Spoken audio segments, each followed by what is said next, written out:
di sini. Roh Kudus, ku mengasihimu. Kau lembut, kau manis, kaulah penghiburku, penolongku, diutus Bapakku. Roh Kudus, kau hadir di sini. Roh Kudus, ku mengasihimu. Kau lembut, kau manis, kaulah penghiburku, penolongku, diutus Bapakku. Ku buka hati untuk Roh-Mu Tuhan. Ku buka hati menyembah-Mu Yesus. Jamahlah kami, penuhi kami dengan kuasa Allah Maha Tinggi.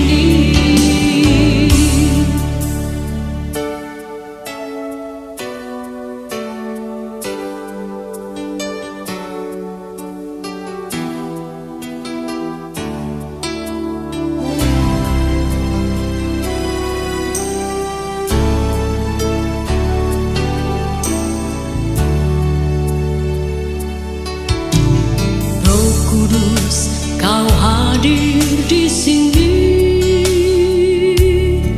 Roh Kudus, ku mengasihimu. Kau lembut, kau manis, kaulah penghiburku, penolongku, diutus Bapakku. Roh Kudus, kau hadir di sini. Roh Kudus, ku mengasihimu. Kau lembut, kau manis, kaulah penghiburku, penolongku, diutus Bapakku. Ku buka hati untuk Roh-Mu Tuhan. Ku buka hati menyembah-Mu Yesus. Jamahlah kami, penuhi kami dengan kuasa Allah Maha Tinggi. Ku buka hati untuk Roh-Mu Tuhan. Ku buka hati menyembah-Mu Yesus. Jamahlah kami, penuhi kami dengan kuasa Allah Maha Tinggi. Jamahlah kami, penuhi kami dengan kuasa Allah Maha Tinggi.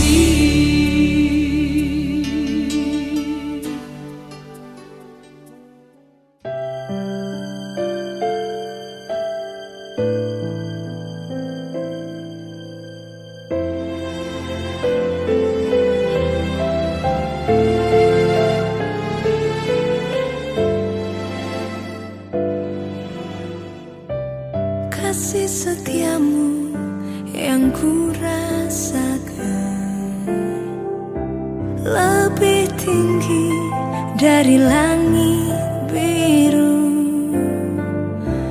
Kebaikanmu yang telah kau nyatakan lebih dalam dari lautan.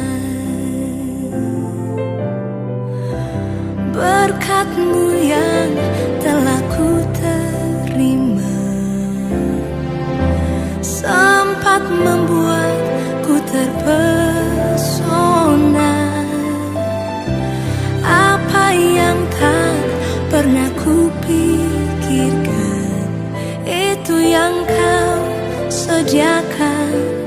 bagiku. Siapakah aku ini, Tuhan? Jadi biji matamu. Dengan apakah ku balas Tuhan selain puji dan sembahkan?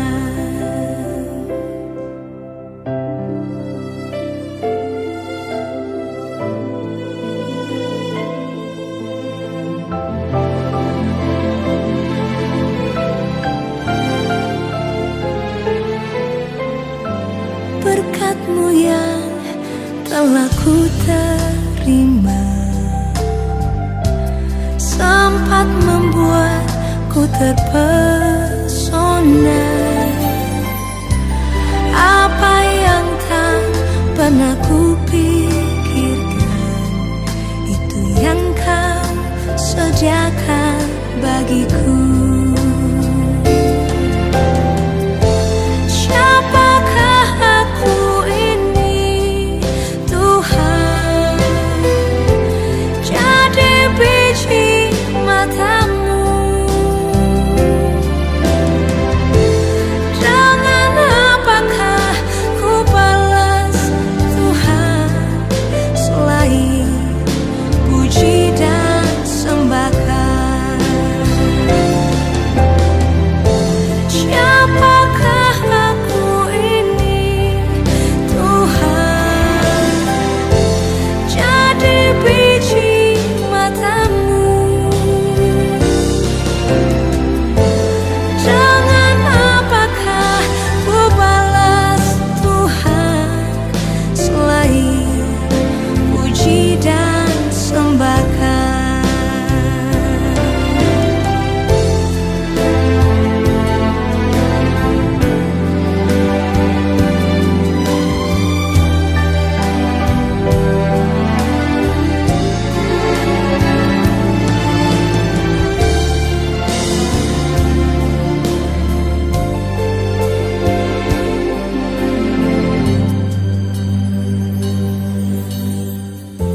Siapakah aku ini, Tuhan? Jadi biji matamu. Dengan apakah ku balas Tuhan selain puji dan sembahkan? Dengan apakah ku balas Tuhan selain puji dan sembahkan?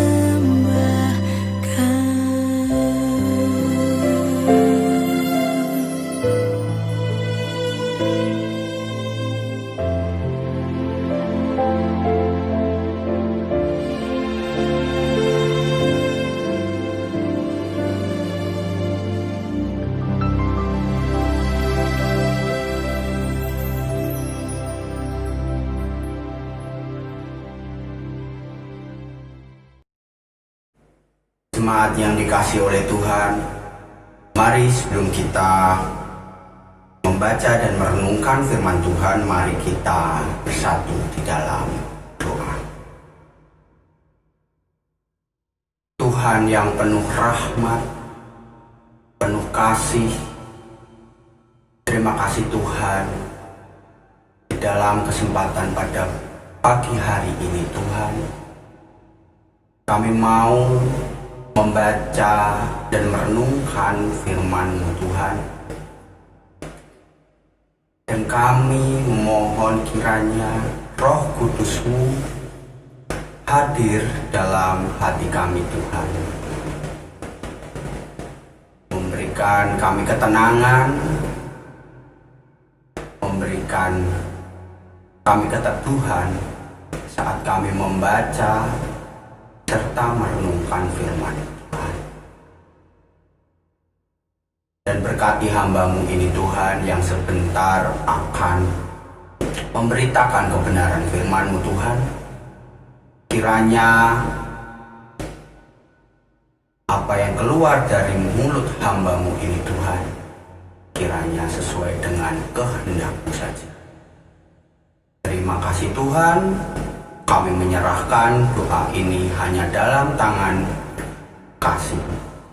Demi nama Tuhan Yesus, kami sudah berdoa dan mengucap syukur. Amin. Selamat pagi jemaat yang dikasih oleh Tuhan. Pada pagi hari ini, di minggu Advent yang pertama ini, kita akan bersama-sama merenungkan satu tema, yaitu membuka pintu hati untuk menyambut Tuhan, yang diambil dan bisa kita renungkan di dalam Lukas pasal yang ke-19 ayat 1 sampai 10. Saya mengajak kita semua untuk membuka Alkitab kita, Lukas 19 ayat 1 sampai 10. Saya akan membacakan untuk kita semua. Yesus masuk ke kota Yeriko dan berjalan terus melintasi kota itu. Di situ ada seorang bernama Zakheus, kepala pemungut cukai, dan ia seorang yang kaya. Ia berusaha untuk melihat orang apakah Yesus itu, tetapi ia tidak berhasil karena orang banyak, sebab badannya pendek. Maka berlarilah ia mendahului orang banyak, lalu memanjat pohon ara untuk melihat Yesus yang akan lewat di situ. Ketika Yesus sampai ke tempat itu, ia melihat ke atas dan berkata, "Zakheus, segeralah turun, sebab hari ini aku harus menumpang di rumahmu." Lalu Zakheus segera turun dan menerima Yesus dengan sukacita. Tetapi semua orang yang melihat hal itu bersungut-sungut, katanya, "Ia menumpang di rumah orang berdosa." Tetapi Zakheus berdiri dan berkata kepada Tuhan, "Tuhan, setengah dari milikku akan kuberikan kepada orang miskin, dan sekiranya ada sesuatu yang kuperas dari seseorang akan kukembalikan 4 kali lipat." Kata Yesus kepadanya, "Hari ini telah terjadi keselamatan kepada rumah ini, karena orang ini pun anak Abraham. Sebab Anak Manusia datang untuk mencari dan menyelamatkan yang hilang." Amin. Kiranya kita yang membaca, merenungkan, serta kita dapat melakukan sesuai dengan firman Tuhan dalam kehidupan kita sehari-hari, kita mendapatkan anugerah dari Tuhan. Bapak Ibu yang dikasih oleh Tuhan, ada salah satu tokoh yang menarik yang bernama Rockefeller, merupakan salah satu orang terkaya sepanjang sejarah Amerika Serikat. Pada usia ke-33, dia sudah mendapatkan $1 juta yang pertama di tahun 1872. Pada usia 43, dia menguasai perusahaan terbesar di dunia. Di usia yang ke-53, 10 tahun setelahnya, dia dinobatkan menjadi orang terkaya di dunia. Dan satu-satunya orang pada masa itu yang mempunyai kekayaan lebih dari $1 miliar. Tentu banyak orang berpikir bahwa dengan kekayaan seperti itu, dia mudah saja menghambur-hamburkan uangnya untuk mendapatkan kesenangan. Ternyata tidak. Kondisinya justru sangat mengenaskan. Dia menderita sebuah kelainan kejiwaan yang menyebabkan rambutnya rontok, tidak bergairah hidup, dan hanya bisa minum susu dan makan biskuit. Selain itu, dia sangat dibenci di wilayahnya, sehingga dia memperkerjakan para pengawal selama 24 jam sehari. Dia mengalami susah tidur, tidak mampu tersenyum, dan tidak merasakan kenikmatan apa-apa dalam hidupnya. Suatu kali dokter memprediksi bahwa hidupnya tidak akan sampai tahun depan. Koran-koran pun sudah mempersiapkan tulisan untuk menyambut kematiannya. Di dalam masa seperti itu, Rockefeller merenungkan bahwa orang tidak akan membawa sepeser pun hartanya jika meninggal. Apalagi Tuhan jelas tidak berkenan dengan kehidupannya yang penuh dosa. Akhirnya Rockefeller pun bertobat dan mengaku percaya kepada Kristus. Sejak saat itu hidupnya berubah. Dia banyak membantu gereja dan orang-orang miskin di sekitarnya. Dia juga mendirikan sebuah yayasan yang bernama Rockefeller Foundation. Kelak dari dukungan dana yayasan ini banyak kemajuan di bidang ilmu pengetahuan seperti penemuan penisilin. Rockefeller pun bisa kembali menikmati hidupnya, dan yang di awal diprediksi oleh dokter usianya hanya sampai umur 54 tahun, tetapi dia bisa menjalani hidupnya hingga usia 98 tahun. Bapak Ibu yang dikasihi oleh Tuhan, apa yang dialami oleh Rockefeller ini mirip dengan kisah Sakeus yang sudah kita baca dan kita lihat. Sebagai seorang kepala pemungut cukai, dia memiliki kekayaan yang tentu luar biasa. Namun justru karena itu dia juga dibenci oleh orang-orang di sekitarnya, orang-orang sebangsanya. Jelas karena para pemungut cukai merupakan orang-orang Yahudi yang berkhianat menjadi antek-antek Romawi untuk memungut pajak dengan semena-mena kepada orang-orang sebangsanya. Walaupun bisa saja hidup berlimpah, tetapi Sakeus memiliki kekosongan dalam hatinya. Itulah yang menyebabkan dia berusaha bertemu dengan Yesus. Betapa senang hati Sakeus ketika akhirnya dia dapat berjumpa dengan Yesus, Bapak Ibu. Tetapi yang lebih mengejutkan adalah Yesus ternyata berkenan untuk menumpang di rumahnya. Bayangkan, orang-orang sekitarnya saja menjauhinya. Tetapi Yesus sendiri, guru agama yang saat itu sedang naik daun, justru ingin menumpang di rumahnya. Ini yang membuat Yesus jauh lebih agung dibandingkan apa yang orang-orang pikirkan saat itu. Itulah yang menyebabkan Sakeus rela kehilangan setengah harta miliknya, dan dia juga berjanji untuk mengembalikan uang yang pernah dia peras sebelumnya, dan jika ada sebanyak 4 kali lipat. Lalu peristiwa ini ditutup dengan pernyataan Tuhan Yesus bahwa Sakeus dan seisi rumahnya menerima anugerah keselamatan. Bapak Ibu yang dikasihi oleh Tuhan, perikop ini merupakan bagian terakhir dari rangkaian kisah perjalanan Yesus menuju Yerusalem. Sebagai klimaks, Lukas menunjukkan contoh bahwa Injil ditawarkan kepada semua orang, termasuk para pemungut cukai dan orang-orang berdosa lainnya. Kebenaran teologis ini sangat kental di dalam Injil Lukas yang menyatakan bahwa Anak Manusia datang untuk mencari dan menyelamatkan yang hilang. Di ayat yang ke-10. Jabatan Sakeus adalah kepala pemungut cukai, berarti Sakeus memiliki beberapa anak buah, tidak hanya satu. Pemungut cukai adalah pekerjaan yang dibenci oleh sesama orang Yahudi, karena tidak jarang mereka memungut pajak lebih tinggi dibanding dengan nilai yang sudah ditentukan sebelumnya.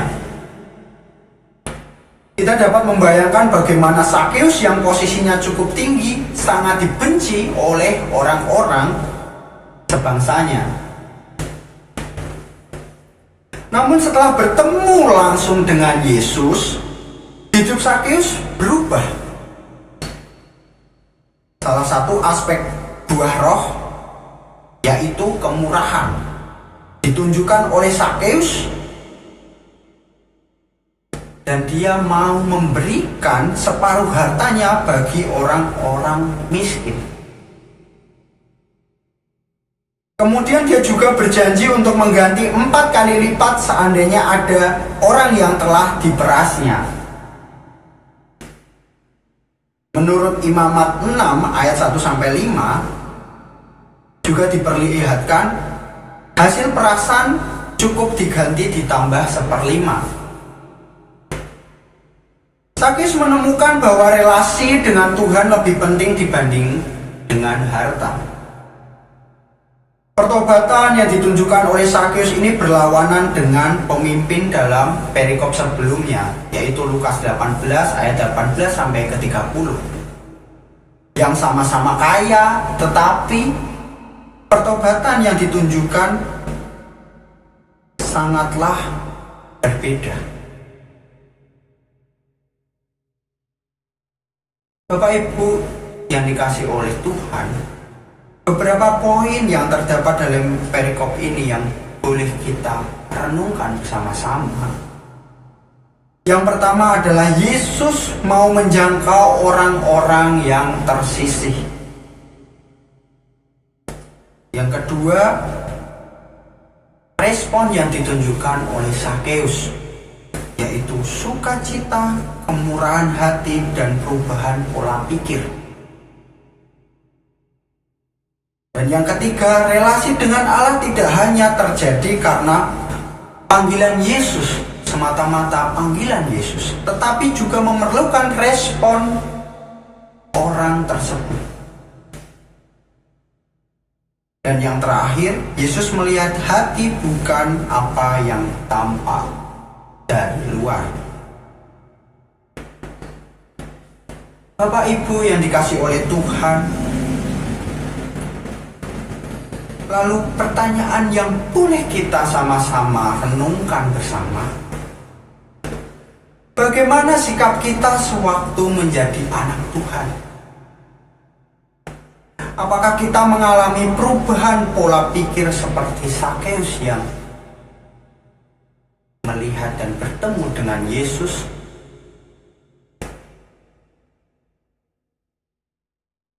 Percaya kepada Yesus bukan sekedar mengaku di mulut saja dan merasakan luapan emosi sukacita sesaat,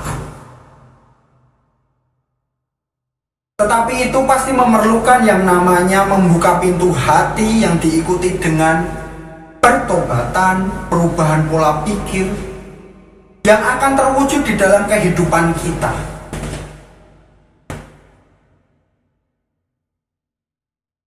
Jadi ketika kita mengaku bahwa kita percaya kepada Tuhan, yang menjadi pertanyaan, apakah kita sudah membuka hati kita untuk merasakan lawatan Tuhan, merasakan anugerah Tuhan? Dengan kita melakukan pertobatan dan kita juga merasakan perubahan pola pikir kita ketika kita mau membuka hati kita. Oleh sebab itu, melayani Tuhan dan menjadi berkat bagi sesama bukanlah paksaan dari Tuhan, tetapi hal itu otomatis akan memancar dari diri kita ketika kita telah merasakan anugerah dari Tuhan. Jadi jika kita masih merasa takut rugi karena Tuhan, maka sebenarnya kita belum betul-betul membuka hati kita dan memahami betapa besar anugerah Tuhan yang telah kita terima, Bapak Ibu. Bapak Ibu yang dikasih oleh Tuhan, kiranya ketika kita mampu melihat diri kita dengan penuh kesadaran, penuh dengan kerendahan hati, kiranya kita dapat bersama-sama membuka hati kita secara penuh, membuka hati kita secara total untuk menyambut Tuhan, menyambut lawatan Tuhan, menyambut anugerah Tuhan masa penantian ini. Kiranya kita mau menghidupi tujuan baru kita, mau menghidupi pertobatan kita, bahwa kita sudah mengaku kita percaya kepada Yesus, kita mengaku bahwa kita adalah anak-anaknya. Mari kita bersama-sama membuka hati kita untuk kita mau bertobat, kita mau merasakan lawatan Tuhan, kita mau merasakan anugerah Tuhan. Amin. Tuhan Yesus memberkati.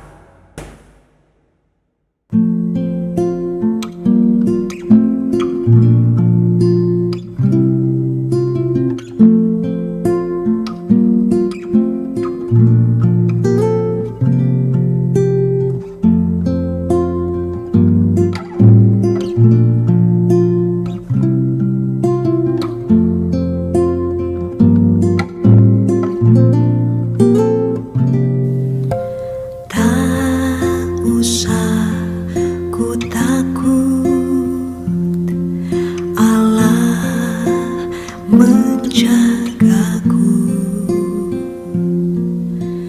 tak usah ku bimbang. Yesus peliharaku, tak usah ku susah. Roh Kudus hiburku, tak usah ku cemas. Dia memberkatiku.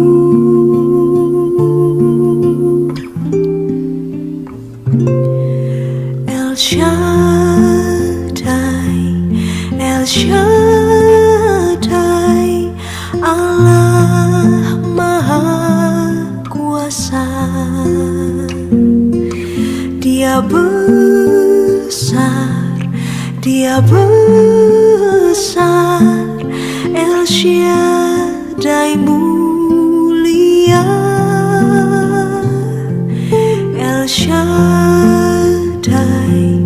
El Shaddai, Allah Maha Kuasa. Berkat-Nya melimpah, El Shaddai.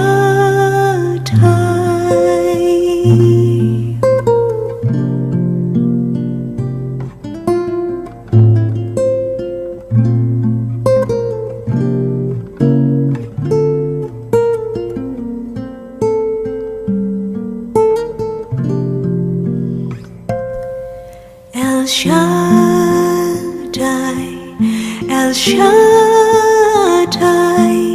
Allah Maha Kuasa.